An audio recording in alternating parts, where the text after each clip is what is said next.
Welcome to the Monday, December 19th, regular business board meeting of the Board of School Directors. I will turn the meeting over to Mr. Copeland. Thank you, Dr. Van Lynch. Good evening, everyone. If you read an earlier version of our agenda, you might have noticed that we had anticipated having a presentation by some of our young elementary school students in our STEM program. We've postponed that because this is the week before a holiday, at least that's what they tell me, and some of the students couldn't make it, and we really wanted to make this a student-rich presentation, so they'll be back next month. I want to thank the teachers who had agreed to come in their stead. We gave them the night off, but they were willing to come out, and I really appreciate that. So with that, what I'd like to do this evening is give an update as to where we are in facilities. I'm sure the board will remember, and members of the public will remember, that during the course of all of last year, we had a number of presentations and information sessions concerning facilities and our facilities needs along with our growing enrollment. Towards the end of the year, what we had waited for was the hotly anticipated enrollment updates.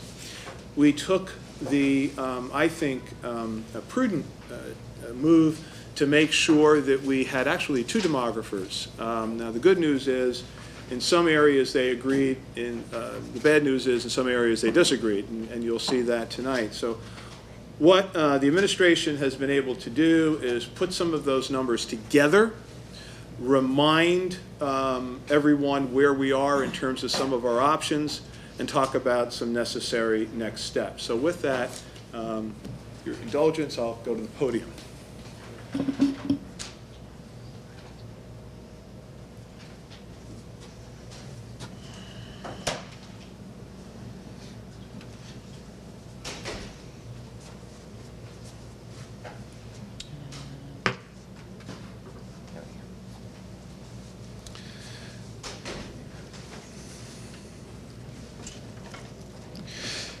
So there's three main issues I'd like to discuss. As I had indicated, detail and summarize some of the new enrollment projections, update some options, some opportunities, and of course some obstacles, and look at some next steps.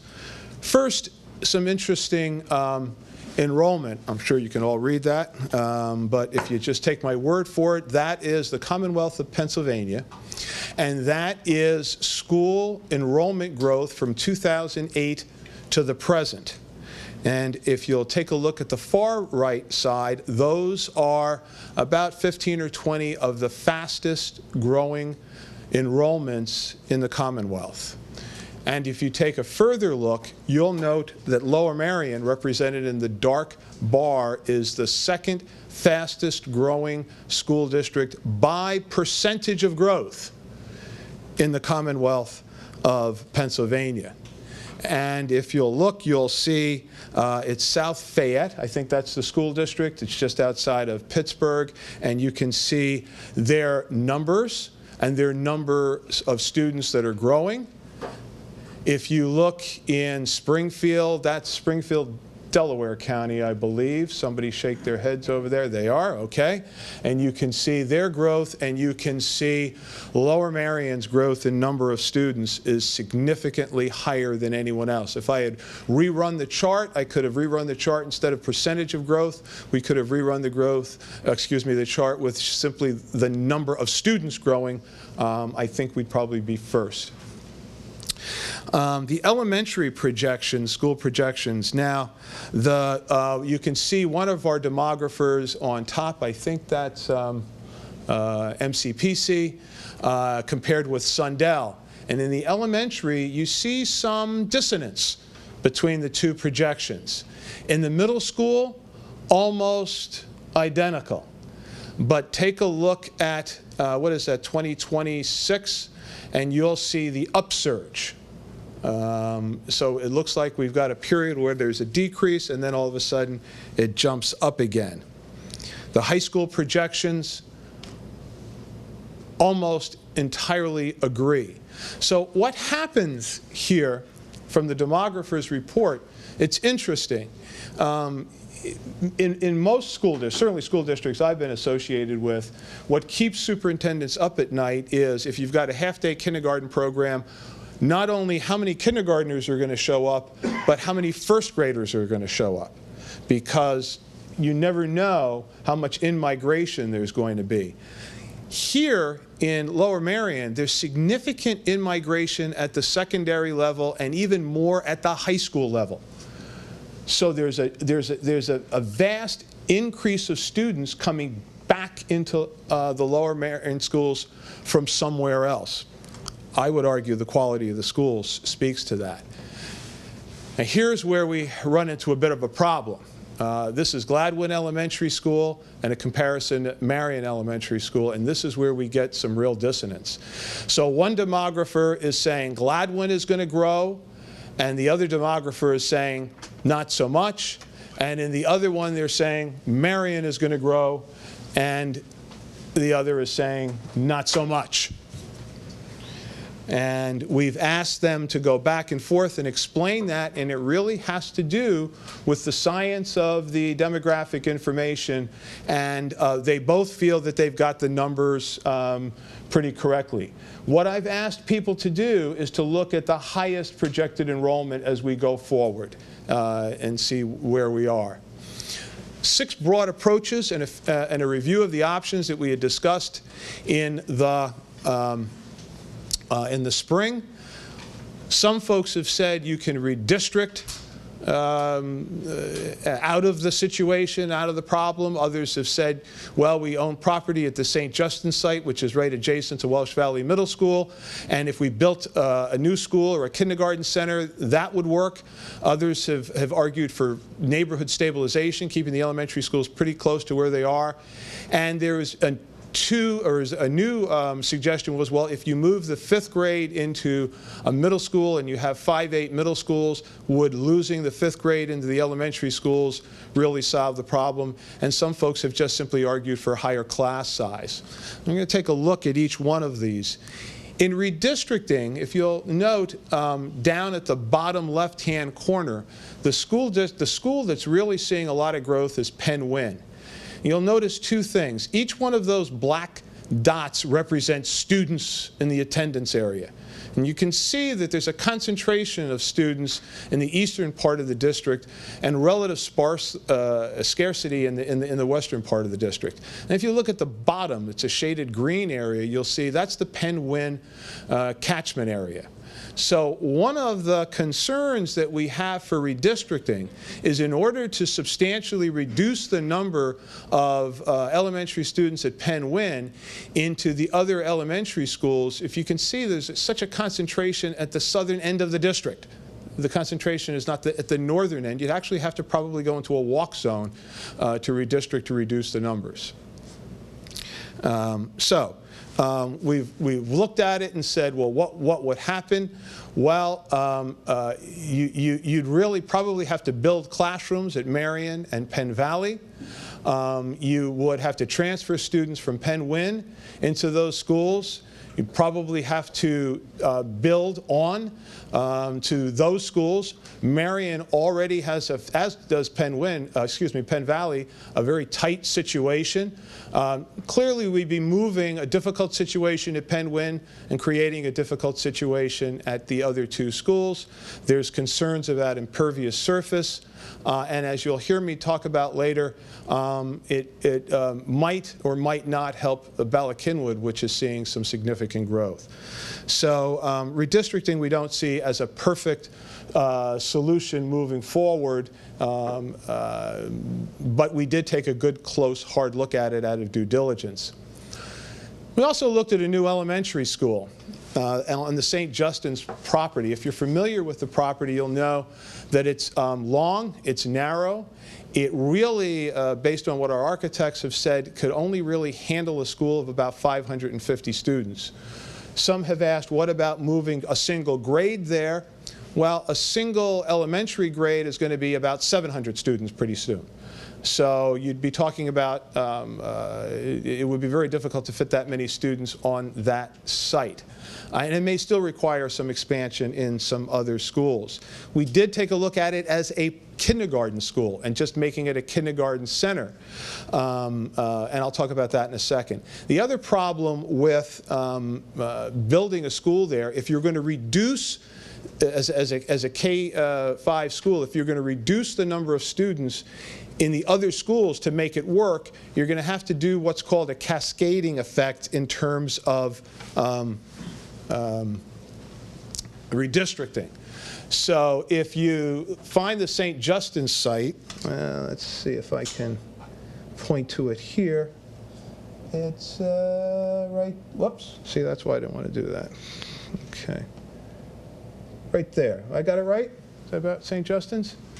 So in order to get the students into that site, you'd have to move students into, let's say, Marion, and then move students out of Marion into the new school. So you'd have to sort of move students in and then move students out. We think that that presents some significant problems. What we're calling neighborhood stabilization is basically keeping neighborhoods where they currently are, and building on to Penn-Win, which we've got plans to do, and seeing how the partner schooling program works. And if folks will remember from last year, the board really, I think, needs to take some credit for a rather bold step, something that's never been done in Lower Merion before. So what happens is, over a period of time, what would happen is students would move into the district and you open a new class. When you open a new class, often what would happen is you would lose an art room or a music room or another facility, and it might be done because 5 or 6 students moved in. So what we did was we said if you move in new after a certain time, the district would assign you to an elementary school where there was space. Now, we didn't have to do that very much this year, although we've done it a couple of times and provided transportation for that. But that would allow us to make maximum use of facilities within the district, and that's what we plan to do. So we're recommending that we see how that works itself out. That'll keep our costs down as we begin to look at other opportunities and then doing some incremental bills. And we might have to do some long-term use of modular classrooms. But we would be able to see how the situation works out, and we're going to be talking a lot about Bala-Cynwyd Middle School very shortly. Where's Mr. Potton? There he is. Okay, you may not recognize him. His face is hairy. It usually isn't. Okay. Other folks have said, well, what about class size? What about just raise the class size? These are the current class sizes in Lower Merion. And I think they're the envy of folks. Now, let me caution you.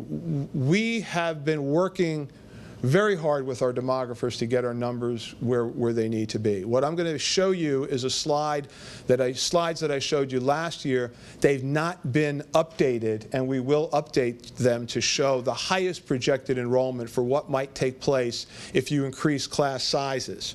So if you increase class size, now when I say n plus 1, n plus 2, n plus 3, that means taking those prior class sizes and saying, well, what if you added 1 more, or 2 more, or 3 more? And by the way, as part of the partner school programming, the board has allowed the administration to go n plus 1 where necessary, 1 more kid beyond the class size target. So you can see what would happen in 2016, 17, 17 and 18. There are classrooms available. 18, 19, and 2021, you can see where it gets very, very tight. And then it's 2021 rather, you can see where in some situations, even with n plus 3, which now means 28 students in some classes, you run into some problems. We want everybody to go into the increased class size with their eyes open. Currently, at our elementary school level, between 80 and 100% of the classes are mainstream, meaning that there are kids of a wide variety here. And this is where I just have to stop a minute and really say how lucky I know I am to be here and how lucky folks are to be in this school district. Lower Merion School District takes great pride in making sure that we have a top-notch special education program. Some people have said, oh, you do too much. We do what's right for the students, and that means mainstreaming in a regular ed classroom as much as we possibly can. So that's not necessarily taken into consideration. We can handle what we need to do at the high school levels, but low class size and the support for kids has been a staple and a strong brand of the Lower Merion School District, and I think everybody just needs to be aware of that and go into any kind of discussion like that with their eyes open. At the secondary high school level, right now, Harriton can handle the growth. If it gets up to 1,600 and we want to provide the same program that we do at Lower Merion, we would have to probably do some building around science labs. Lower Merion, at this point, because of the work the district has seen fit to do, can handle up to 1,900 students. Bala-Cynwyd Middle School, however, and Welsh Valley Middle School, they're growing, and we are concerned about classroom space at Bala-Cynwyd, to a certain extent Welsh Valley, and the core facilities around things such as cafeterias and so forth. So there's some buts there. Now, the idea came up for 5-8 middle schools, what would that do? Well, moving the 5th grade certainly makes growth in the elementary schools. However, if we only used our 2 existing middle schools, that would basically mirror the same size at Bala-Cynwyd, for instance, that you'd have at Lower Merion High School, not quite as large and the same size, close to it that you would at Harriton from Welsh Valley. You could build on to Welsh Valley, probably make it work. Bala-Cynwyd Middle School with 1,600 students in its current location, I would argue provides some significant logistical issues. We did, as part of due diligence, take a look at, well, what would happen if there was a 3rd middle school, where each of the middle schools would now have about 1,000 students. Well, Bala-Cynwyd Middle School and Welsh Valley both equal about 17,000 square feet. So if we were going to do this, we would need to find land that could accommodate construction of about 17,000 square feet. We have Mr. Stuart Desner, I'm going to get that straight at some point. Mr. Desner has been out looking for us, and one of the things he said is, some people have said, well, what about the seminary? Seminary is under litigation, and it's not for sale. We are currently looking for other facilities, and if we find one, we'll bring that to the board, but there's nothing necessarily on the horizon. But we are looking. So right now, the recommendation is see what happens. We should know within the next 6 weeks what's going to happen with another site. If that doesn't happen, move forward with Penn Wynne because they really need the space, and take a look at using the partner schooling, the N+1 model, N+2, and I left off my question mark on that. I'll fix that before we posted it, because I do have some concerns about going to N+2 and the sort of the, you keep moving in that direction with class sizes, and we will be looking at assigning new housing projects. One of the major differences in the elementary school calculations between the 2 demographers is how they look at students in new housing. One demographer looks at it with higher numbers than the other demographer. So we're looking to see how that works out as we move forward. So the next steps, we'll take a look at the 5 through 8 middle school situation as an alternative. We have to plan for Ballackinwood Middle School, and we need to take a look at the core facilities of Ballackinwood Middle School and Welsh Valley Middle School. With that, what I'd like to do is first stop and ask the board if there are any questions on what I've just said before I turn it over to Mr. Ganan to talk about Ballackinwood Middle School going forward. Thank you, Mr. Copeland, for the presentation. Are there questions? Please, Dr. Gilbert? I think, did I just miss it, that the kindergarten center wasn't Oh, I'm up sorry. there, right? We looked at the kindergarten, wanted to thank you make for sure. reminding me. We looked at the Okay. kindergarten center. The problem with the kindergarten center is it would require a fourth busing tier. And so you have to figure into it not only the cost of the school, but another tier of buses getting the students there, and we felt that the cost of that was pretty egregious. Secondly, because it's a half-day program, it doesn't take away as many classrooms from the elementary schools as you'd like. If it were a whole grade, then you could make some moves. Can I just follow up with that? Is it, do I remember correctly, and I may not, that it would not, the size of the building, it would not be every elementary school, it would only be some of them? Is that accurate, or am I forgetting think that? Was it we going- could, my recollection is if it held 550, that would hold our current kindergarten half-day numbers.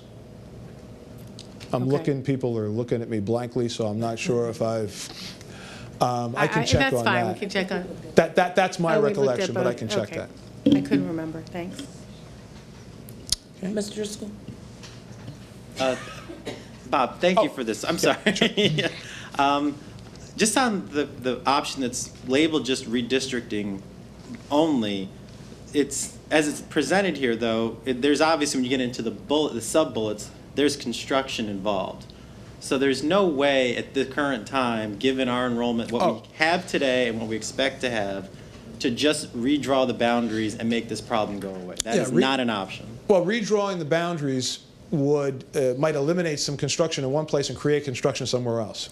And on that same line, while we have been, and I apologize, I know we have Penn Win parents here, Penn Win focused mostly for the previous year, we still have issues at middle school that we can't redistrict out of, and we may have issues at Harriton that we can't, quote, redistrict out of. So we're Correct. looking at construction at all three levels as a possibility at this point in time. We are, and the one thing, for the sake of clarity, that I didn't include in this is the district has done some long-term studies on what to do with Arnold Field. That's not part of this at all. So that's still out there as to what, if anything, happens there. And just to follow up, I hate to do this to you, Bob. I think you said You middle hate to do schools. it, but I'm still standing. Well, here. because it's kind of important. I think you just misspoke. I think you said the middle schools were 17,000 square feet. I think you meant 170,000. I wanted that because. Did I say 17,000? I heard 17, but I want people. Mrs. Robinson saying yes, so I know it's Yes. true. But obviously, But 100. 17,000 square feet would be cool to think about, I guess. And I apologize to do that. No, but I'm the glad you public did. hears- Thank you. I got a lot of numbers racking around in my head. Ms. Hackman? Can you briefly comment, or anyone in the administration, about neighboring districts and their experience perhaps transitioning to 5 to 8 from K to 5, just to provide a little Sure. more context? The Upper Marion has had grades 5 through 8 for some time. I believe Tredyffrin has grades 5 through 8 for some time. New Chamonix just went to 5 through 8, but it wasn't my idea. I just want you all to know that. But yeah, and It's so a those fairly- are two that are local. And when we were looking at it, one of the places that we went to visit was Upper Marion, and we were kind of very impressed with that, by the way. So it's a fairly common strategy. I wouldn't say it's a common one, but it's not one that's new to anyone. Okay. Great. I do think, though, that if we go to that or you have a discussion, I think there needs to be a lot of conversation within the community so folks air their concerns, but also make sure that we've had the opportunity to articulate the possibilities in a positive way. Great, thank you. Question? Please. So, in each building, each elementary school, I'm thinking elementary school, there's a different level of tightness and need for room. And I'm wondering if we had some sort of format that allowed us to take 50 from one building and 100 from another building, and and made a new school that wasn't just a duplicate of what our current elementary schools are, but had some special focus to it that allowed us to identify how many students we needed to remove from a given school, and then open up the option to go to this new elementary school. And do you have any sense of how many kids we would be talking about? So, you might need 100, take 100 out of Penwyn, but you might only need 20 out of Marion, or whatever. I'm just making numbers up as I'm sitting here, but.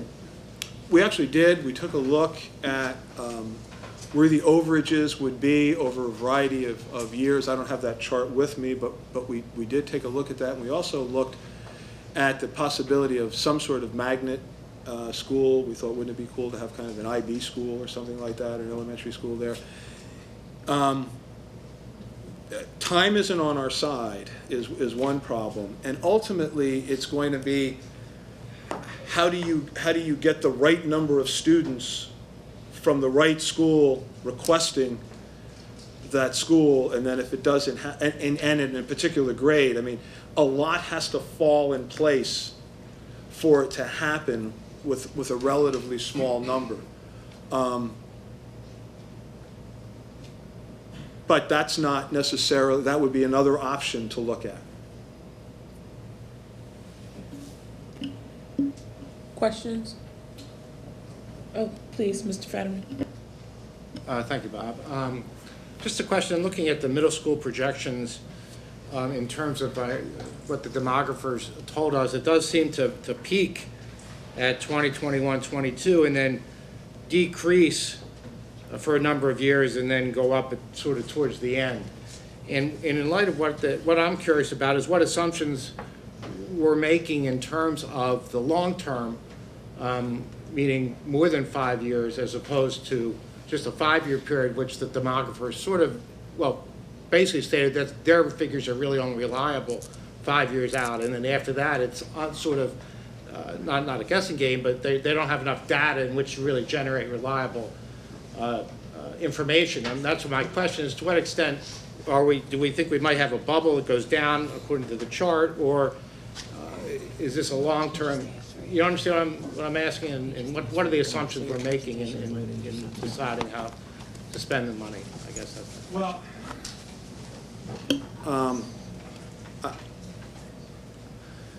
I don't want to go too far in saying what I think the demographers would tell you. I think that they would say to you that they use a combination of live birth and cohort survival with trend. And so they're going to go back and say not only what happened, but what were the trends for what would happen. But the point, the takeaway that I think is important from your comments is this is what makes this all very dicey. Unlike other, and you've heard me say this, whether it's state, municipal, or county governments who can create certain codes and so forth and so on that can make things far more predictable and proactive, we tend to be dealing with a lot more reactive situations. So we try and make the best decisions we can. We'll make the best recommendations so you can make the best decisions you can based on whatever information we have at this particular point in time. When I saw initially the middle school numbers go down, I was like, well, that's pretty good. And then they take a sharp rise up. We questioned that and said, how can that be? And they gave us an answer. We can see who's born, but they're also depending on some trends. You've got in-migration at the secondary level. So you're getting more students than were available for the live birth cohort. That's a trend, and it's a fairly long-term trend. If you say to me, what guarantee is that to remain? I can't necessarily answer that. The question is, do we ignore it at our peril? Right. One of the, No, you go. no, I was only, I didn't know he wasn't done, so. Well, I was just digesting. Okay, because I know that I wanted to make sure we had time to really look at Ballackinwood Middle School, because this is up for, but any other questions? Okay. That's fine. You good? Yeah. All right. Any additional questions? And we'll certainly have questions, opportunity to ask additional questions Sure. once Mr. Ganam presents, so please. Good evening. Good evening.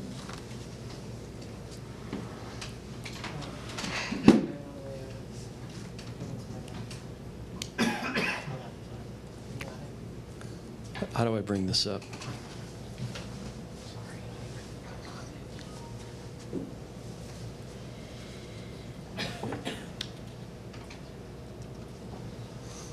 Okay, sorry about that. I'm not normally so challenged when it comes to a PC. Put a Mac in front of me and I'm pretty helpless. So I want to go over some more of the details of a plan that we put together at the board's request that we plan to submit to the township for an expansion at Ballackinwood Middle School. My understanding is this doesn't preclude the other options that we're examining, but this allows us to get things moving for a potential expansion at Ballackinwood. This is a site plan that shows the site of Ballackinwood. This white thing in the middle is the actual school. And Kinwood Elementary is on this side. We have Bryn Mawr Avenue across the top and Manayunk Road on the bottom. So what this plan shows is a permanent classroom addition of 12 classrooms, 2 stories, located on this side of the building next to a small addition that we just put on the gym 2 years ago. We also show modular classrooms to be in place for 2 years while we construct these permanent classrooms. And then we show some additional parking over here on the left that will be required as part of expanding the school. This is a little bit closer look at the parking. This is located on the field below the tennis courts with an access off of Manayunk Road. The vertical lines you see on the right-hand side represent an existing underground stormwater basin, and there's roughly 30 parking spaces shown right here. Our plan for this is to go into the zoning hearing board and request permission to combine both the Amherst Field sports field parcel along with the school parcel, the parcel that contains BC and Kinwood, for zoning purposes, which will allow us then to meet the limitation on impervious surface. And we've just shown some of the numbers there with our proposal, with our proposed increases at BC, an assumption about how much is at Amherst Field. We believe we can come up to 41% or less. The limit on the site is 44% under the zoning code. So taking a little bit closer look at the expansion here, this would be located on the, what I'll call the left side of the school, the side closest to the tennis courts. It fits well into the rest of the school because it basically hooks on where we already have a main axis of corridor. This shows the lower level, the 100 level. We're showing a double classroom on this level for one of the interdisciplinary programs, and then 6 classrooms on the top level. A little bit closer look, again, there's your double classroom for the interdisciplinary program, and classrooms on the second floor. Again, this is a concept that we've started with. Some of the details may change as we go along. The other thing we're looking at is, and we're including in our plan, is an expansion of the cafeteria seating area. One of the things we found with both middle schools is that there is a shortage of both seating space and the ability to have students go through the serving line within the allotted time. We're looking, as our enrollment grows, of having class sizes of roughly 400 or just over 400 students in each grade level. The schools plan to keep grade level lunches. We need to look at a way to get 400 students through the lunch line, a place to sit down, a place to eat during the allotted time for lunch. So we're having the architects take a close look at that at both middle schools. And what you see here is a preliminary concept for BC. We are planning to submit a zoning application. This is with your approval tonight, a zoning application to combine the two parcels for zoning purposes, as I mentioned. And at the same time, we're going to submit a waiver of land development to get our temporary classrooms in place next summer, so that we will have them for September of 2017. At the same time, we will submit a tentative sketch plan for the overall plan. We'll be required to wait until we get a decision from the zoning hearing board, which we expect in the March timeframe, and then we can proceed with land development from there. And we expect to have final land development approval for the permanent addition in December of 17, with approvals much earlier than that, so that we can get the temporary classrooms in place this summer. The current expected cost range for this proposal is 11 to 13 million. That includes the 6 temporary classrooms, the 12 permanent classroom expansion, and the cafeteria expansion. As I mentioned, we could get our approvals early enough to start work on the temporary classrooms in June and have them completed for use in September. That is the schedule we followed this past year at Penn Gwyn. And we expect that the permanent classrooms design and final approvals will take roughly 16 months. That includes bidding. And then we're looking at about 15 months of construction. So right now that lands the completion of the new classrooms in the summer of 2019, where they would be ready for the 2019-20 school year. And then that same summer, the temporary classrooms would be removed. That's all I have. I'd be happy to answer any questions you may have. Just before Mr. Gannon does, I want to make sure that everybody, the public recognizes this isn't a decision to do this. This is asking for permission to put us in the best position possible should the board wish to pursue this process moving forward. Please, Ms. Ackman. I have a few questions. One is, what will happen with the field where the temporary classrooms are going to be? The second is, do we know what the program's going to be for the temporary classrooms yet? And the third is, once the permanent classrooms are built, should we end up building them, would the permanent classrooms be deconstructed and taken away? So Let me sorry. start with your last question first. Okay.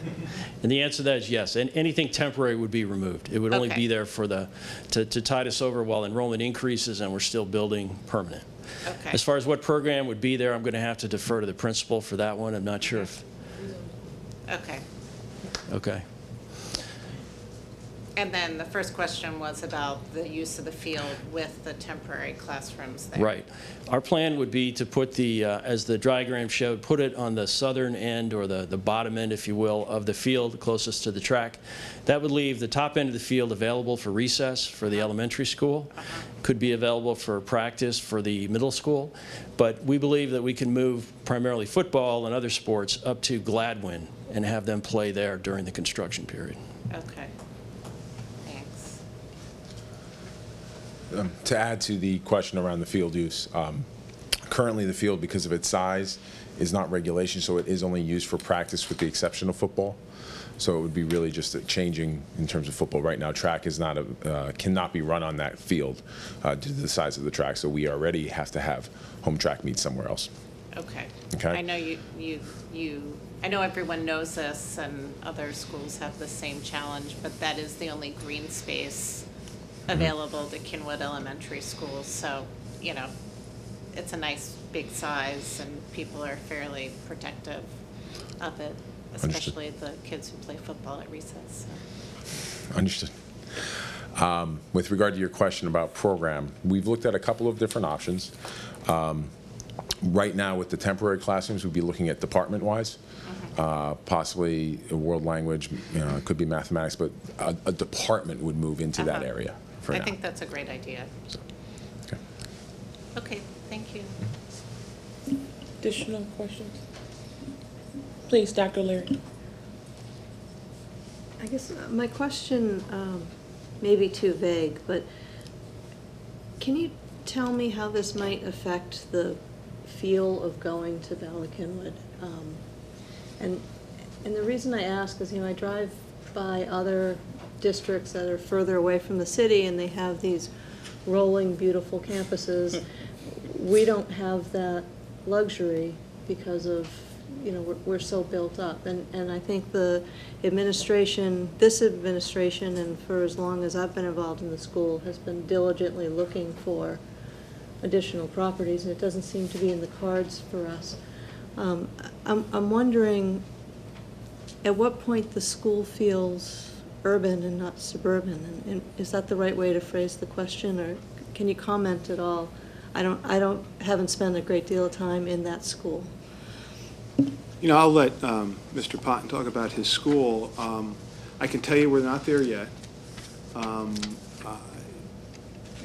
think everybody who's been in that's well, let me not say it because I'm going to make somebody else mad, but I like going there. It's an attractive place, and it has such a good feel about it. How big is too big? I think if we went to a 5-8 model in that site with 1,600 kids, that would concern me. But I think the size really has a lot more to do with who's running it and teaching in it and so forth and so on. But Mr. Potton? And I think to address your question, I don't know if I could answer it fully, but I think how we approach that has to do with school climate and sort of the steps that you take to put those, to make sure that the climate doesn't change, so to say. What that looks like is, what are your principles and how are you upholding them? How are you, working with students? What are the messages? It is a beautiful building. I will argue with anyone that we have the best space in the district, and that's our library, because it's amazing. So, we take those and, keep them in terms of true to who we are. And as students continue to grow and we build that climate, we just keep those in mind. I think that's how you approach that. In terms of when does it get too big, I know that the building historically, I think, was up to 1,100 at one point. And that was before the actual addition, it was 1,000 to 1,100 before they changed the library. So it was before the library was there, and that it had that courtyard. So they have dealt with it in past. So. Any addition, Mr. Fetterman?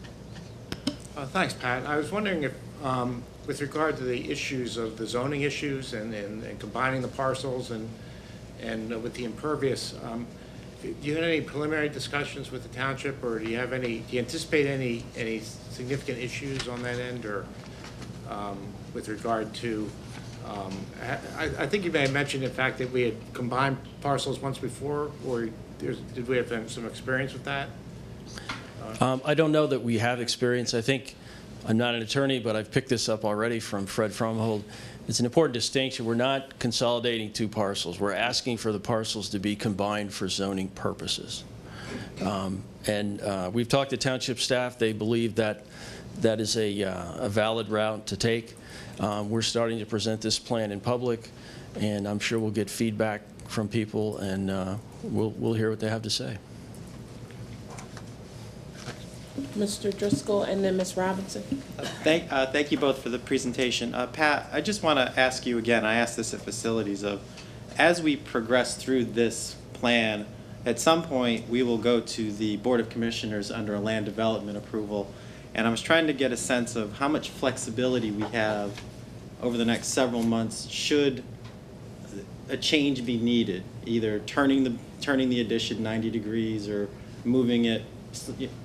I wanted they get a chance to weigh in here, so I just want to, before we go too far down a path where we can get their buy-in to see what we're doing is reasonable. What is your sense on that? Is your question what sort of feedback will we get from township staff or township commissioners that may adjust the plan? Both of you can answer for both, because I know the staff and the commissioners are, while they work together, they're also different for obvious reasons. Okay. My understanding is that, for example, the orientation of the building probably won't make that big a difference. It certainly shouldn't for impervious surface. There may be some other reasons why commissioners would like to see it oriented one way or the other, and I think that they could direct that to us when they give us, for example, a tentative sketch approval, and we have to come back for preliminary plan approval, and then we would have to show that we actually did that. So I don't think that would slow us down. Right now, the first thing we're going to do is get all these applications in, and then we're going to go through the zoning hearing board process. And I don't know if those kind of issues will come up. I would imagine we'll just be looking at overall impervious surface, perhaps required parking, the proposed location of parking, things like that. I don't have a lot of experience in front of zoning hearing.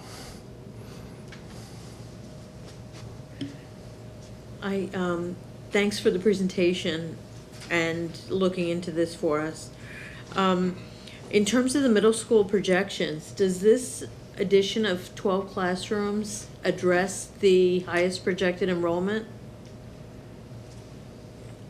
It's for either one of you.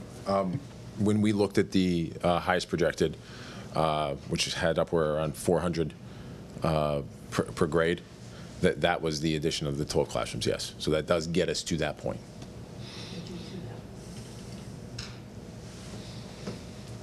I just wanted to follow up on that as well as Dr. O'Leary's question, Mr. Patton. In terms of the teaming model, can you speak to, I guess, some of the compromises without the 12 Right. classrooms versus the addition of the permanent construction such that we maintain the integrity of the programs that our Right. students are accustomed? Part of, along with previous presentations that you've seen, one of the key actually the key programmatic structure that we have is teaming. So to uphold that, that's where the additional classroom space that allows for that teaming to continue. It allows for the common planning time, which is important to teaming. And it allows for the space for the students to kind of congregate in an area which allows for teaming. Without that, and as I previously had mentioned, they had dealt with growth before historically, from what I understand in the past, but that was a different model. That teaming was not in place. It's not what we feel is best for kids to have that. It would be more of that mini high school, so to say, where students are going all over the place, dispersed to different teachers at different times. So. Thank you. Ms. Pollard? Pat, thank you for the update. With all of this construction and everything going on, will the security be impaired at any point, or are kids going to be secure? I can tell you that, first of all, we would plan to try to do the temporary classrooms in the summertime. And then the permanent work would be on the opposite side of the school. First of all the contractors that come on our site have to pass the same background checks that our own employees do. And so we go above and beyond the requirements of the law for that. They actually have to get a badge, which proves that they've done that. And we try to monitor that pretty closely. And we can make sure that access to the school is limited while students are there. Obviously, there'll be things that contractors have to get to, but we can make sure that it's limited. It happens after school hours. It happens on weekends. We've been in these kind of situations before, and I think that with the protocols we have in place, we're pretty safe. Pat, could you just to follow up on Ms. Pollard's, maybe speak about what security would be necessary after the modulars are in place and the students are moving back and forth? Okay, and so at the risk of not having discussed this with you earlier. Let's not promise. My recommendation would be not to put in a special security fence around the modular itself, as we have done at Gladwin, as we have done at Penn Win. The site where the track is, we have made improvements to our security situation where during the school day, the gates to come into that area are locked. So there's a gate by the academy, between the academy and BC. There's a gate to get into the back of Kinwood. There's a gate to get in off of Manayunk Road. Those gates are closed. So my thought would be to just use that as our security while the students go back and forth. perhaps some extra supervision at the same time, and not have to install any additional fencing. This makes it a lot easier for us to keep the track open. This would allow us to keep the track open for the community when school's not in session, in the mornings, in the evenings, on the weekend. It also would make it a little bit easier for the elementary school to use the other portion of the field for recess. Any additional questions? Oh, please, Dr. Gilbert. I have, thanks for all of the presentations. I have a broader question that goes to the original presentation, which is, and I'm not actually really looking for an answer at this point, but I do just want to highlight that we have not been successful at figuring out the long-term strategy around buses, and that has implications for all of these different projects, or many of these different projects. And so as we're going through a discussion of different options, it would be helpful to hear how that might relate to those issues as well.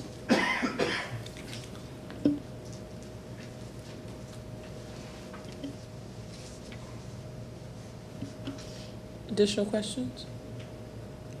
Okay, thank you very much. Appreciate it. We will now move to the audience recognition portion of the meeting. If you haven't already, please sign in with Ms. LaPera. And there is a 3-minute time limit for public comment. If you could give us your name and let us know generally where you reside in the district. Thank you. Hi, my name is Tanya Schreiber. I live across from Penwyn Elementary, and I'm here because I wanted to discuss what's, I guess, for the last 13 months, what I think has been a huge misunderstanding. Last year, the Penwyn, or the Lower Merion School District got a Montgomery County demographer's report that said that Penwyn would peak at 722. Yet a report came out saying that it would peak at 850. I asked for the backup for it. Everyone kept sending me the 722 report. Using the 850 number, I'm assuming a huge amount of money was spent, or at least time, discussing windows and everything to accommodate the 850 kids coming to Penwyn. The brakes were put on it, 4 trailers were put on, while we got 2 more demographers' reports, which they'd say at the very highest amount would be 787 kids. That was the most generous, that's the highest number. The most extreme example they gave was 787, which kind of proves the 850 wrong. Here we are today with Penwyn still discussing adding 6 classrooms to have 850 kids on the smallest campus, despite the fact, and I'm not asking for any questions to be answered, I'm just asking you guys to reread your own reports. We're not going to get 850 kids. We don't need spots for 850 kids. On the contrary, the same demographer reports say that we have 0 need for new elementary classrooms. 0. There are enough spots in the whole district to accommodate every elementary child that is expected to come, even with a very high number of kids coming in. The number of seats we have in all the elementaries cover it. We don't need to put 5th grade into the middle schools. Middle schools is the problem. Middle schools is the crisis. You don't need to mess with the elementaries at all. You have enough seats. You have enough space. When I see something that says one of the concerns about going with Plan A that you've spent a lot of money and time on to go to 850, but it's far away from the rest of the district, the only thing that makes me think is that you're planning to fill those 850 seats with kids from other catchments, because Penwyn does not have the need for those seats. And I don't know how else to say it. I'm going to come to every meeting, every facilities meeting. I'm going to come to this board meeting every week. I'm going to come to every civic meeting, every HSA, until one of you guys can either show me the report that shows that the Penwyn catchment needs 850 kids, or you look at the numbers of the 3 groups of professionals you paid and stop talking about killing our neighborhood. Thank you.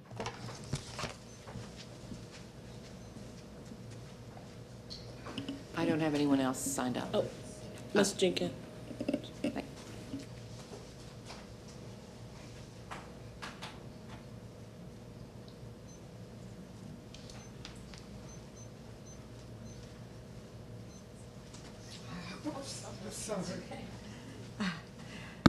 Ruth Jenkins, Wynwood. My first job teaching school, I had 30 fourth graders in my classroom. I had 6 rows of 5, or 5 rows of 6.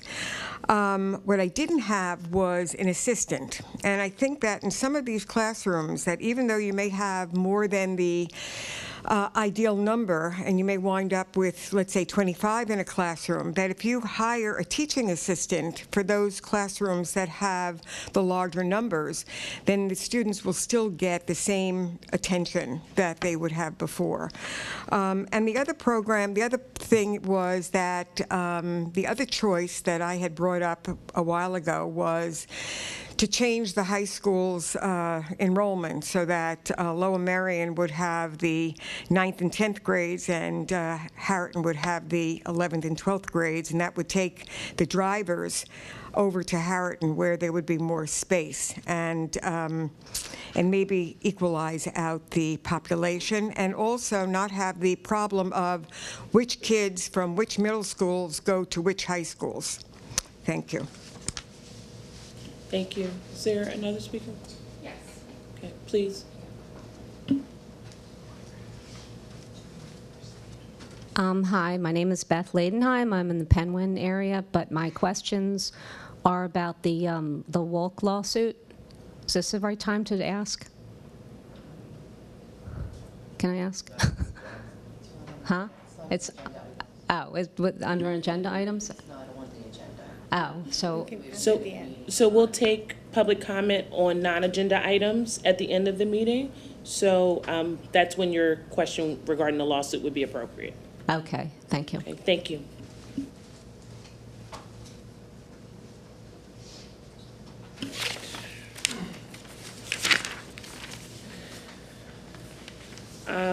We'll now move to routine board president report.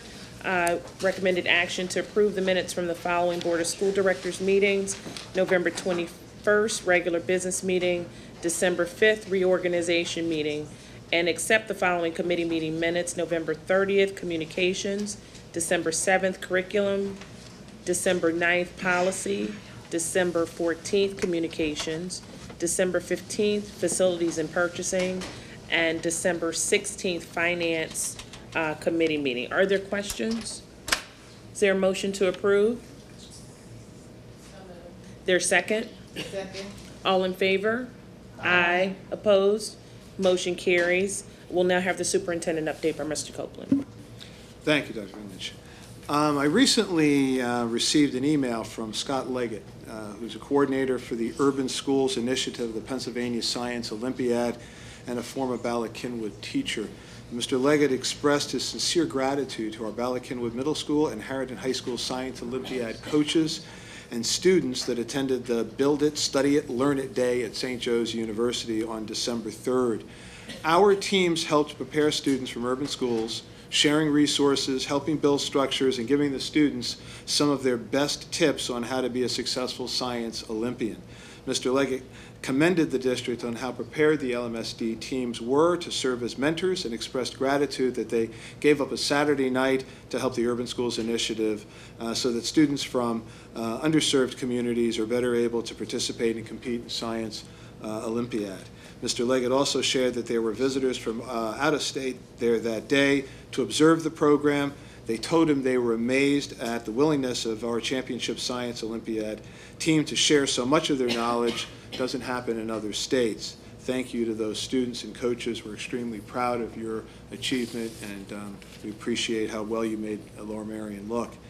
In addition, Lower Merion elementary school students recently joined more than 100 million students worldwide to participate in the 3rd annual Hour of Code event, which took place December 5th through the 9th. The Hour of Code is a 60-minute activity where students of all ages learn the basic concepts of computer science and language of programming through game-like self-directed tutorials. Over the course of the week, students at all 6 elementary schools participated in the event in an effort to help demystify and spark a passion for the world of computer science. I guess that's demystify for us, but it's common for them. Harriton High School, 10th grade students Danielle Venstock and Grace Copeland, no relationship, were recently selected to have their artwork featured in the 2016 Drexel University High School Photography Contest exhibition. Both students' photographs will be exhibited at Drexel's gallery located at the photography facility on 33rd and Arch Street in Philadelphia from February 11th to March 5th. That concludes the report. Would you like me to go into Human Resources? Please. Thank you. Under Human Resources, the superintendent recommends that the Board of School Directors approves the attached human resource actions HR 1 through HR 5. There are questions? Is there a motion to approve? So move. There's second? Second. All in favor? Aye. Opposed? Motion carries. Can We I will- also, can oh, I just please. take a second Sure. to recognize Jen Kehoe, who you've just approved as a permanent assistant principal. She's been acting in an interim position for a year now. Yep. You're official. Thank you. Congratulations. Good evening, thank you. It's actually a year this week that I started my journey as an administrator at Gladwin and Belmont Hills. Super excited to continue working with such a prestigious group of administrators, supervisors. I look forward to continuing my journey, and I wish you all a happy and healthy new year. Thank you. Thank you very much, Ms. Keough. We will now have the report of the Curriculum Committee by Mrs. Pollard. This is the summary of the Curriculum Committee, which met on December 7th of this year. This was a part of a series of 3 presentations regarding making sense of school performance profile data, also known as SPP, achievement and gap data. The data analysis team is composed of Dr. Scott Everslodge, Assistant Superintendent, Dr. Christina Ayers-Paul, Special Assistant for Program Evaluation, and Mr. Brian Cote, Director of K-12 Curriculum Instruction and Professional Learning. The presenter for Part 2 was Dr. Everslodge. This presentation was divided into 4 sections. Section 1 was a refresher on the school performance profile rating system. The key points in this section was the SPP score, while important, doesn't tell the whole story of any school experience, let alone the Lower Merion experience. Section 2 was achievement data. The key points are our students continue to perform at high levels, well above the state average. Our science performance is among the highest in the state. Greater than 50% of our students are among the top 20%, which is the top quintile of performers statewide in all 3 PSSA tested subjects. Section 3 was gap data. District-wide, we see patterns that suggest areas for curricular improvement. These areas include sequencing of assisted topics in mathematics, text-dependent analysis also. Section 4, achievement gap data. The SPP achievement gaps are defined as reducing the percentage of students who are non-proficient. Also, SPP achievement gaps do not examine differences among racial or gender subgroups. Achievement gaps related to race and ethnicity, which are not included in the SPP, but our team did research on them. But the PSSA 2016 shows the results of grades 3 to 8 in English, math, and from grades 4 to 8 in science. Focus on race, ethnicity, and the same holds true for gender, not included in the SPP, but the PSSA 2016 results focus on gender for grades 3 to 8 in English, math, and science. The Lower Merion School District Subgroup Performance Summary. Focus on race and ethnicity. Black and Hispanic students continue to score significantly lower on state achievement tests than their counterparts. This is more pronounced in math than in other subjects. The focus on gender, girls outperform boys on state achievement tests in English and science. Math is virtually even in grades 3 to 8, with boys scoring slightly higher in algebra. What are we doing in this response? First, further cultural proficiency work and focus on Lower Marion School District achievement gap values. Also, Achievement Imperative Task Force continues to explore on ramps, jump starts, restorative practices, and in-class supports and family engagements. Also, they will continue to explore the data to the student level, identifying potential students for acceleration, advancement, IB, AP, and honors opportunities. They will also explore additional remediation and support. All of these reports are available for public viewing at www.paschoolperformance.org. Mr. Copeland introduced us to Dr. Drew Gittimore, a Rutgers graduate School of Education, and his associate, Jeanette Joyce, a graduate student, regarding a proposal for Dr. Gittimore to work with our teachers on classroom assignments as measures of teaching quality. No decision was made with this proposal because we did not have a quorum of curriculum committee members.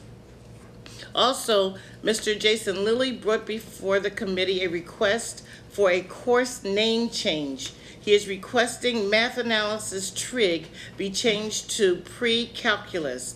Mr. Lilly stated this name change clarifies exactly what the course is. The course content will remain the same. The meeting was adjourned at 10:45, and our next meeting will be Wednesday, January the 4th at 8:30 here in this room. Thank you. I just want to also follow up that I think the team has put together some really good information. One of the things that's frustrating about the state that puts out a school performance profile, everybody runs to the number, nobody really sort of digs behind it. I get frustrated with the media.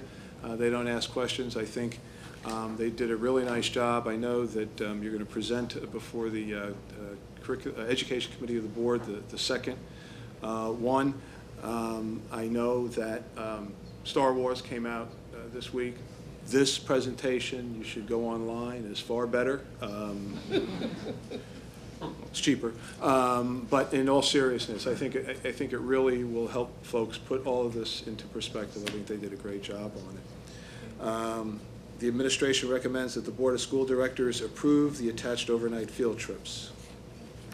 Are there questions? Is there a motion to approve? So moved. Is there a second? Second. All in favor? Aye. Opposed? Motion carries.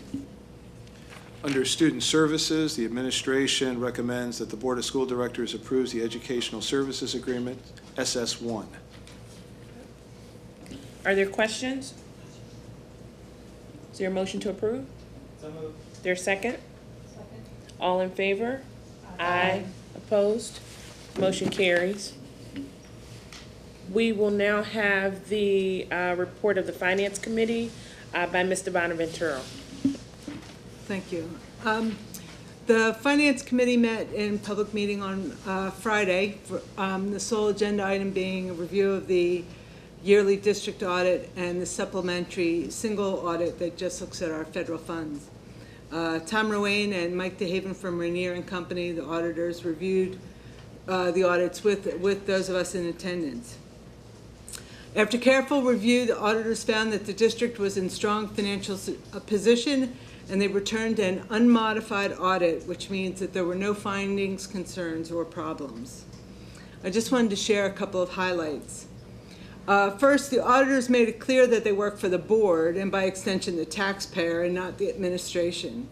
Their job is to ensure strong accounting practices and to look for deficiencies or mistakes and to report them to us. They said unequivocally that the district staff and administration do an outstanding job and that there were no findings to report. They said that based on their experience, our district staff does an excellent job budgeting and managing the district funds. There was some discussion about the PSERS obligations moving forward. The state used to give us 10-year estimates so that we could plan ahead for what our PSERS, how much we would have to pay in the PSERS, but they're finding that their estimates are low, so they've switched to a 5-year plan instead. Other districts are starting to feel the impact of this on their operating budgets, and we want to make sure that we maintain our financial position so that we can maintain our educational programming. Mike DeHaven pointed out the difficulty of trying to anticipate revenue and expenses more than a year out, and he said, and I wrote this down because it was an important quote, he said, "It's important to be conservative so that you can meet your obligations on a long-term basis." And that's coming from our auditor. Businesses are able to revise their budgets and incomes quarterly. School districts get one shot a year, and then we have to live by those decisions. This year we were pretty close. We ended the year with a surplus of slightly over 1%. Roughly $3,042,000 was transferred into the Capital Reserve Fund, and $566 was transferred into the fund balance. Some reasons for the surplus include an increase in transfer tax, an increase in the collection rate, and an increase in the interim taxes collected. That includes changes to assessed value of properties based mainly through appeals or renovations. All three of these increases were unknowable in advance and accounted for roughly $2.7 million in excess revenue. We also had some savings in our expenditures, the largest being a change in our healthcare costs. A mild winter, which saved us over $500,000 in utilities and overtime costs, and a change in our special education costs.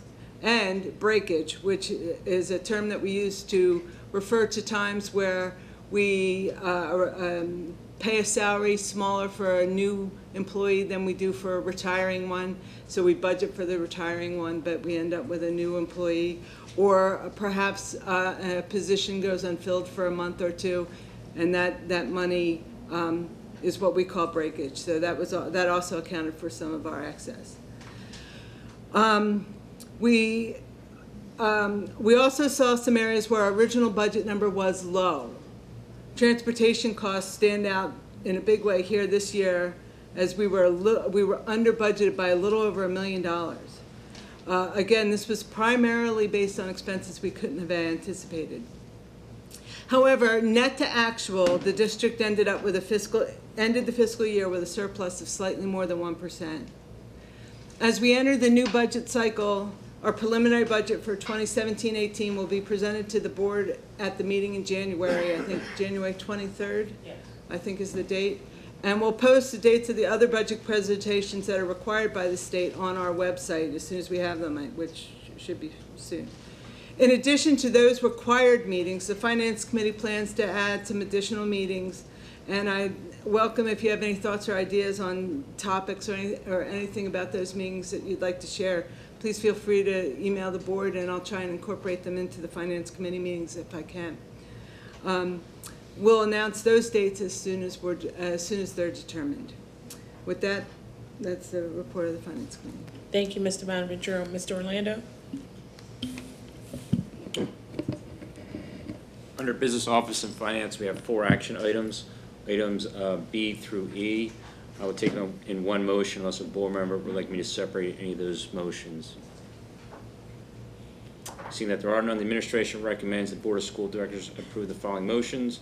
Approve the list of bills, approve the fiscal financial report for November 2016, accept the Rayner and Company financial statements and single audit report for Lower Merion School District for the period ending year ending June 30, 2016, and declare surplus equipment as surplus property and authorize the disposition thereof. Are there questions? Is there a motion to approve? So moved. There's second? Second. All in favor? Aye. Opposed? Motion carries. We will now have the report of the Facilities and Purchasing Committee. Mr. Driscoll? Thank you, Dr. Van Lynch. We met this past Thursday in this room, December 15th. The first item on our agenda was to discuss the preliminary information provided to us from a consulting company called School Bus Consultants. The district retained the school bus consultants to determine the parameters of changing start times for our schools. The initial proposal was to switch the start times of high school with those of middle schools, keeping elementary schools at about the same. What we've learned so far at the preliminary stage is that our bus system is very, very complex. Some highlights are the district has 122 buses used to transport students to not only our 10 public schools, but an additional 123 other schools, some of which are outside of the township. This is all for the regular and afternoon trips. In addition, our buses are used to transport students to sporting events, extracurricular events, and field trips. For the non-public schools, our primary mechanism for daily transport is a spoke and hub system, where students are picked up at home, are transferred or bused to a school, and then take another bus to their end destination. Harriton is one such school transfer point. Preliminary analysis so far indicates the district may need, I want to emphasize may, an approximately additional 10 buses to accomplish this switch of high school and middle school start time. As further analysis is conducted, as they dig into this a little deeper, that number will most likely change. We will also need to factor in potentially needing new buses to help manage our future enrollment growth. We will continue to examine this issue in line with our strategic plan in the future. So after that presentation, we went on to regular business where we reviewed and recommended for approval the list of bills. We then reviewed and recommended for approval 3 contracts and the purchasing report to replace buses. The first one is for, I believe it's pronounced Rohrer buses for $1,244,456, where they were the lowest bidder for 9 new 72-passenger CNG buses with trade-in. Rohrer again was the lowest bidder for 5 new 72-passenger diesel buses for a cost of $519,890. And Rohrer again was the lowest bidder at $115,848 for 2 new 30-passenger gasoline buses. All 3 of those have trade-in values of our existing buses. All of these purchases were part of our regular bus replacement cycle, where we replace buses as they get older. Most of the trade-in buses were purchased in the 2009-2010 timeframe, and as we discussed, the associated maintenance costs of those buses were increasing, where we thought this was the appropriate time to replace them. After that, we then reviewed and recommended for approval a renewal contract with Presidio for $280,919.43. This is a renewal contract that will provide maintenance and customer service support to our IT infrastructure.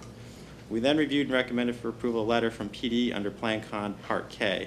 The letter from PD indicates acceptance of the district's earlier submission under Plan Con Part K regarding our refinance bonds. We then moved on and reviewed and recommended for approval a contract with Shepherd Restoration Engineers for a not-to-exceed amount of $28,900. Shepherd Restoration performed an inspection of the exterior facade of Penn Valley and listed out areas of cracks, separation, and peeling of tiles that could lead to water penetration and further damage to Penn Valley. This contract will have Shepherd assist the district in preparing bidding documents, working with the Historical Commission, receive bids from contractors, and help manage the construction/repair process with the contractor to be selected by the district in the future. We then reviewed and recommended for approval a contract with F. Tavani Associates for a not-to-exceed amount of $8,750. F. Tavani Associates will evaluate the parking and traffic conditions around Ballackinwood Middle School and assist the district with filing any zoning and land development plan documents with the township. We then reviewed and recommended for approval a contract with Gilbert Architects for a not-to-exceed amount of $120,000. Gilbert Architects will provide the district with plans for temporary classrooms, a permanent addition, and additional parking at Ballackinwood Middle School. Gilbert Architects will also assist the district in preparing documents for zoning and land development. The final contract was we reviewed and recommended for approval with Gilbert Architects for a not-to-exceed amount of $40,000. Gilbert Architects will provide the same work for possible cafeteria expansion at Welsh Valley and BC. Those last 3 items were what we discussed in the second presentation as we started off, so that they go together. After that, we did receive brief updates on closing out Welsh Valley. While we're done with that, we just have to get the paperwork ordered or lined up. Here in the DAO, Work continues on second shift, but we are slowly inching up there with hopefully December, possibly January finish. We did briefly discuss temporary classrooms at Penn Win. The conclusion is for the modular that are in place, all work is done, and we do not anticipate discussing the modules at Penn Win again in the future. We also did get the presentation that was the second one this evening, so I won't go over that again. Our next meeting will be January 19th at 8:30 in this room. Under the Facilities and Operations section, Mr. Driscoll went into detail the items that were discussed. I'm going to take items B through I in one motion unless a board member would like me to separate any particular item. Seeing that there are none. The administration recommends that the Board of School Directors approve the following action items. Award the bids for 16 replacement buses, and that is 9 72-passenger CNG rear engine type D school buses, 5 72-passenger diesel rear engine type D school buses, and 2 30-passenger gasoline type A school buses. Approve Shepherd Restoration Engineer proposal for masonry repairs and restoration at Penn Valley Elementary School for not to exceed amount of $28,900. Approve the individual work order for professional services for Frank Tavani and Associates, Inc. for not to exceed amount of $8,750. Approve the individual work order for professional services with Gilbert Architects, Inc. to support the initial zoning and land development applications for classroom additions at the Ballakilma Middle School for a not to exceed fee of $120,000. Approve the individual work order for professional services with Gilbert Architects, Inc. to evaluate each middle school cafeteria and serving area for a not to exceed fee of $40,000. Approve the submission of applications to the township for the classroom addition, cafeteria seating area expansion, temporary classrooms at Ballakilma Middle School. As Mr. Ganey mentioned earlier, that is the application for waiver of land development for construction of temporary modular classrooms and associated parking, application for tentative sketch approval of the plan for construction, permanent classroom addition, and cafeteria seating expansion, and the application to the zoning hearing board for permission to combine school and Amherst field parcels for zoning purposes to remain within the limit of impervious surface. Certified receipt of the approval of Plan Con K project refinancing dated December 1st, 2016 by the Pennsylvania Department of Education for the issuance of the general obligation bond series of 2016, and approved the Presidio quote for Cisco maintenance services in the amount of $280,919.43. Thank you, Mr. Orlando. Are there questions? There, just for the item I was added during the meeting, so if there's public comment on just that item, it needs to be elicited now. Okay. Is there public comment on item I? Would you please restate item I for us? Sure. Item I is approve the Presidio quote for Cisco maintenance services in the amount of $280,919.43. And that was discussed at the Facilities Committee meeting. Okay, thank you. Inadvertently was omitted. And covered in the report as well. Is there public comment on item I? Okay. So are there questions on any of the items as presented? I did have a question regarding the bus replacement, and I'm sure it was covered in facilities, but just for the pleasure of the board and the public as well. In terms of replacing buses, can we speak to what our process is for replacing buses and what that looks like from a safety standpoint, et cetera? Just a high level of what that entails. I'm sure it was discussed at facilities. Yes, it was. Mr. Gadan, could you give us just a quick overview? Sure. We reviewed with the committee the factors that go into our selection of buses. Obviously, we keep a list of buses. You may have to come up to the podium. Sorry. Try it again.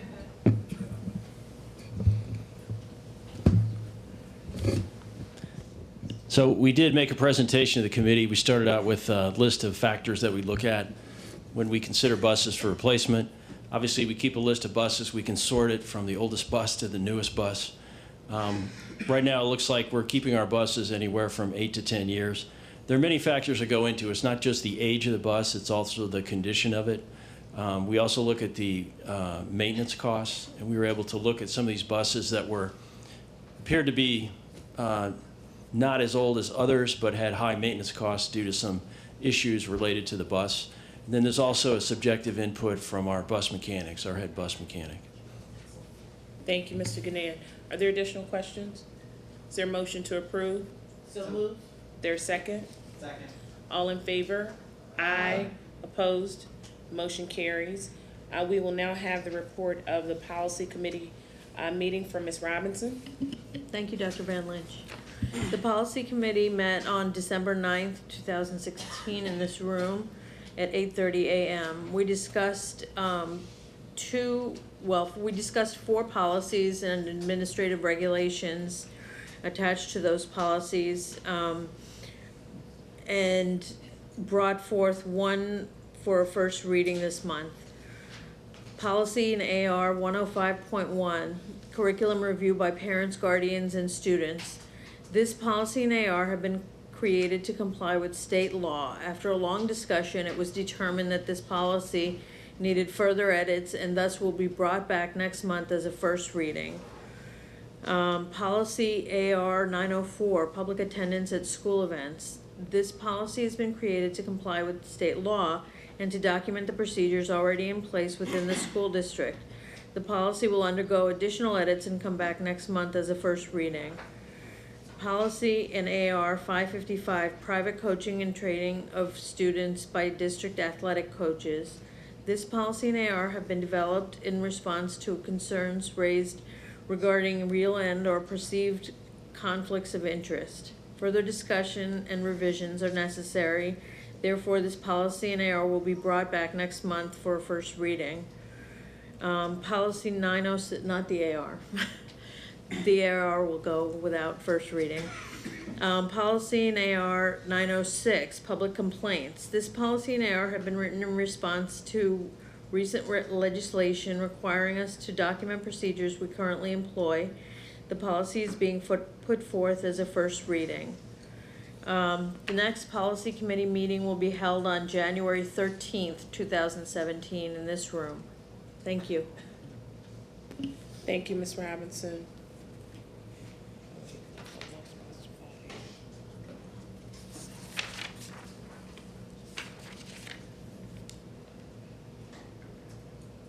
Apologies, I lost my spot. Okay, I'm back. The following policy was reviewed for a first reading, policy 906, public complaints. There's no motion needed. We will now have our, new business? Okay, again. All right, so now for new business. The administration recommends that the board waive $172 in penalties with respect to parcel number 4000-0101-2001 pursuant to policy 604 due to rare and extraordinary circumstances. Are there questions? Is there a motion to approve? There a second? All in favor? Aye. Opposed? Motion carries. We will now have the report of the Legislative Committee by Dr. O'Leary. The Legislative Committee met on October 26th, and we, in addition to updating ourselves on recent issues, we decided to go forward this year with our representatives coming in for the Legislative Forum. And in addition, we're hoping to hold a sort of how-to training type session for the public and the board on how to be an effective advocate, particularly at the state level.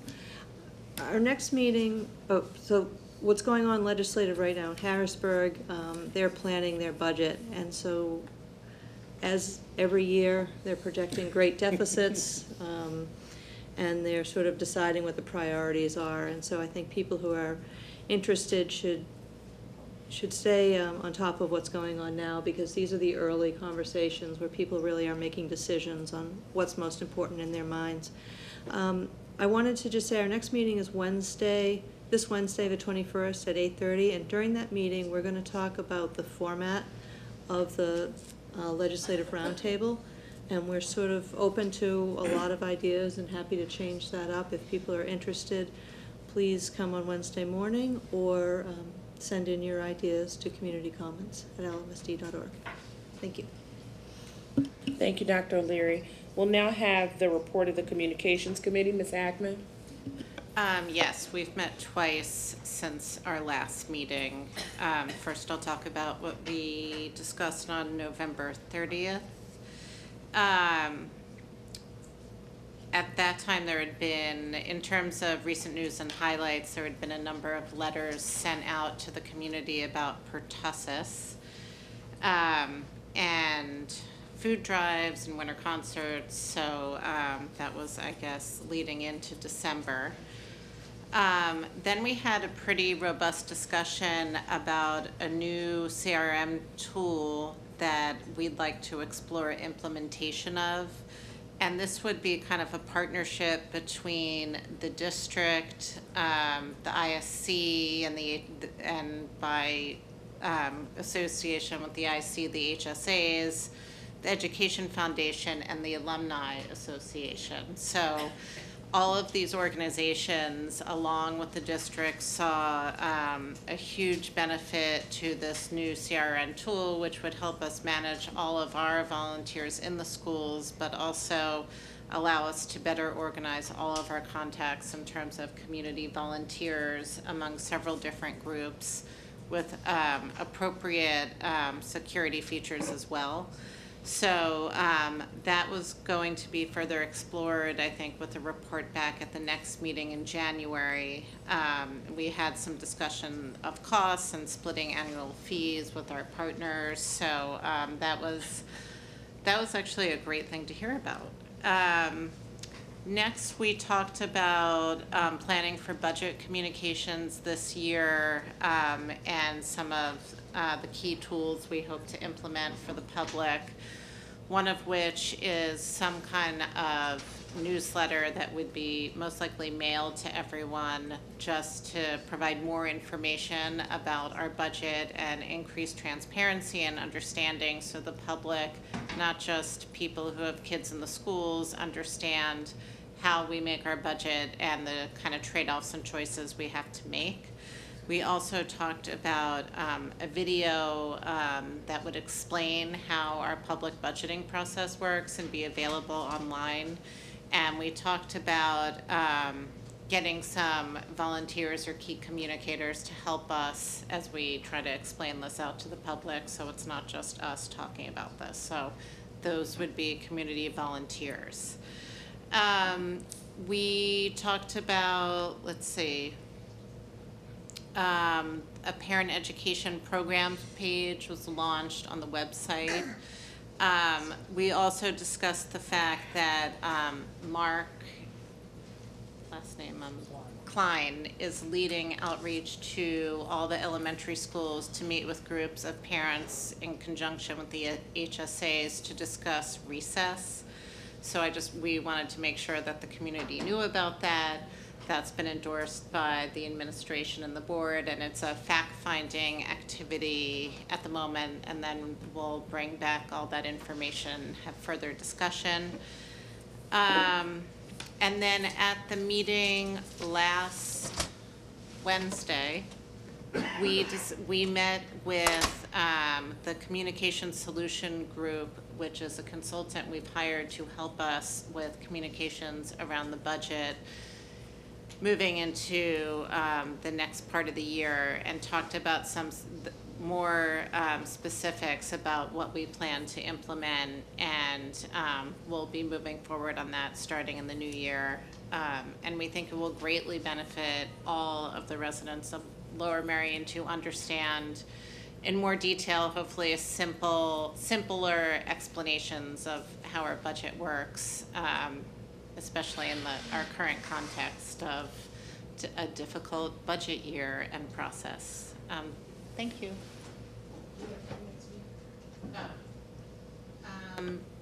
I forgot, our next meeting is in January. January 11th. Thank you, and I didn't have it either, so my apologies. All right. Yes. Now, we will now have audience recognition on non-agenda items at this time. Again, 3-minute time limit. If you could sign in, if you haven't already, with Ms. LaPera. Give us your name and generally where you reside in the district. Oh, I have to sign it again. Thank you.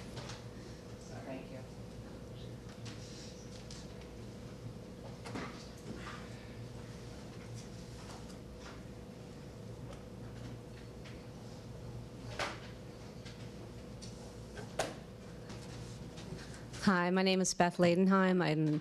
I live on Remington Road in Wynwood. I'm here to ask a couple of questions concerning the Wolk lawsuit.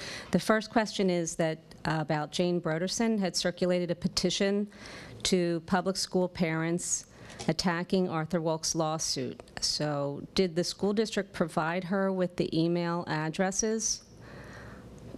If so, is that a violation of privacy of the parents? And will the school district provide the email list to other concerned citizens?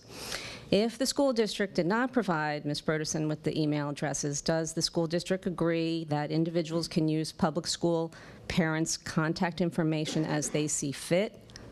Or do only people who send emails that the school district approves of get them?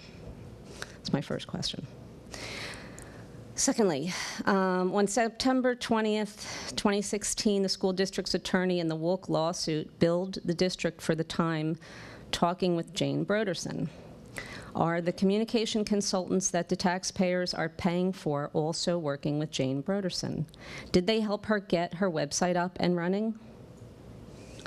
And the third question that I have is, it seems that there are ever-increasing attorney fees spent to defend against the Wolk lawsuit, and that's being paid out of taxpayer dollars. So far, Drinker Biddle fees were $75,361 for just 1 month, and Whistler Pearlstein fees of $51,474 for the month. I would like, well, there's people I'm talking about, would like to see the audited financials to see what else has been spent. Earlier, there was a motion approving the audited financial statement for the 6/30/16 Rainier and Company audit that was prepared, and it seemed that we did not see the actual, in the name of transparency, we didn't actually see the numbers. So I didn't know if the school board can make the financial statement available for public review. You were talking about other things that were going to be public, but do we have to go through a right-to-know request? Those are my questions. Thank you.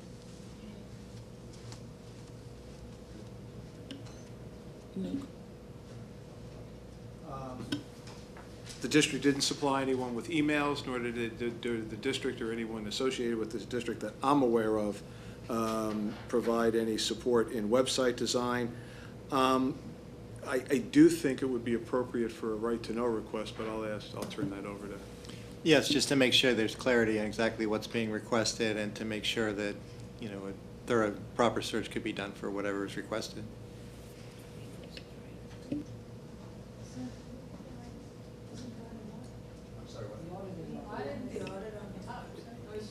But I'm not.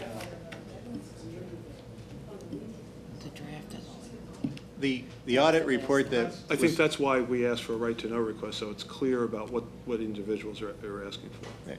But the audit report itself is going to be publicly available as of now. Okay. That's what I'm saying, the other report. So the audit is available as of now, and it is online, and you can access that via board docs. Anything else as it relates to the lawsuit? Yeah, there's nothing, the audit report doesn't break down what the lawsuit cost. Right. No, it doesn't. Okay. All right, thank you. And back to you, Mr. Roos, for a report of the Sunshine Act. Thank you. Board met in executive session tonight prior to this meeting, December 19th. 3 topics. Number 1 was the Wolk lawsuit. Report on the Commonwealth Court argument that was held last Thursday. Number 2 was the possible acquisition or purchase or lease of real estate. And item number 3 was to an information session regarding collective bargaining agreement. Thank you, Mr. Roos.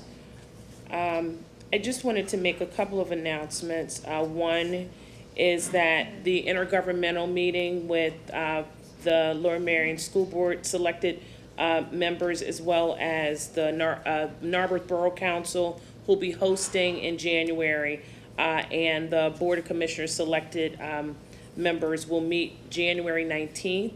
And again, this will be hosted by Narberth Borough Council. This will be posted on our website once we make sure that we have the location and time for the meeting. But I did want, and that meeting is open to the public, and so we encourage folks to attend. We share information across governmental entities to ensure some partnership around the various issues, particularly those as they relate, at least on our side, in terms of enrollment and facilities. Our next meeting for business, Board of School Directors, will be Monday, January 23rd, 2017.